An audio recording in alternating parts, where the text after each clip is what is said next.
હિંમત રોડ રોમિયોએ 3 યુવતીઓની છેડતી કરતા ધોલાઈ કરાઈ, બાદમાં પોલીસને સોંપાયો હતો।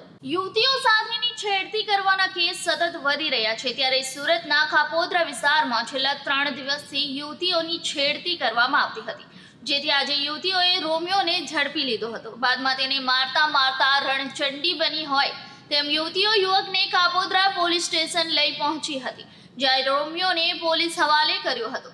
ઓફિસ જતી યુવતીઓની છેડતી યુવક છેલ્લા 3 દિવસથી કરી રહ્યો હતો, જેથી યુવતીઓએ આજે રેકી કરી રોમિયોગીરી કરતા યુવકને ઝડપી લીધો હતો। બાદમાં તેની પૂછપરછ કરી હતી, જો કે યુવકે પોતાનો બચાવ કરતા કહ્યું કે મેં તમને ઓળખતો નથી।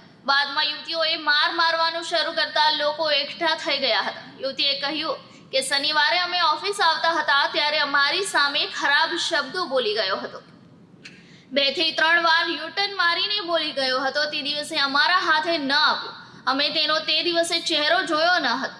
આજે અમે જોયો ત્યારે તેની પાસે જઈને પૂછ્યું હતું, એ સ્વીકારતા પહેલા તૈયાર ન હતો, જેથી અમે તેને પોલીસ સ્ટેશન લઈ આવ્યા હતા। હાલ પોલીસે વધુ તપાસ કરી રહી છે। તમારું નામ? મારું નામ શાહ દીપ્તિ નિર્મલભાઈ છે।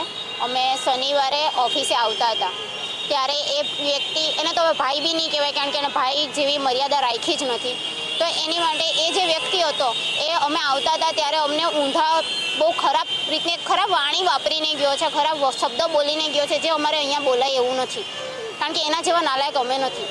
એવી રીતના બોલી ગયો છે, તો તે દિવસે 2 થી 3 વાર યુટર્ન મારીને બોલી ગયો છે। છેલ્લે જ્યારે અમને ખબર પડી કે અમને જ બોલે છે ને અમે જ્યારે એને પકડવાની કોશિશ કરી તો એ મેઇન રોડ ઉપર ચડી ગયો। મેઇન રોડ ઉપર ચડીને એ વચ્ચેથી જતો રહ્યો, એટલે અમારા હાથમાં નથી આવ્યો। તો અમે તે દિવસે મેં એનો ફેસ બરાબર યાદ રાખેલો હતો કે જે દિવસે મને ભટકાય, જે દિવસે હું એને જોઉં તે દિવસે હું એને પકડીશ। તો આજે જ સવારે અમે ઓફિસ આવતા હતા, 9:15ની વાત છે, સવારમાં ઓફિસ આવતા હતા ત્યારે એ વ્યક્તિ મેં એને જોયા, તો મેં મારી ફ્રેન્ડને કીધું કે આ એ જ વ્યક્તિ છે ને, તો અમે એને જઈને શાંતિથી પહેલાં પૂછેલું કે ભાઈ તમે તે દિવસે હું અમને બોલીને ગયેલા, તો એ અમને અમારી પર ચડી બેઠો કે હું નહોતો ને આમ ને તેમ દુનિયાભરનું ને પબ્લિક ભેગી થઈ ગઈ। પછી અમારી પાસે કોઈ ઓપ્શન નહીં હતું, અમે અમારા ઘરેથી બધાને બોલાવ્યું, ભાઈઓને બોલાવ્યું, પછી એ લોકોએ બી સમજાવ્યું પણ એ તો બી રાજી નહીં થયું। પછી અમે છેલ્લે અમારી પાસે કોઈ ઓપ્શન નહીં હતું ને અમે એને એટલે મારતા અહીંયા સુધી લઈને આવ્યા ને, તો બી હજી બી અમે એને માર્યું છે ને એ હજી બી સ્વીકારતો નથી।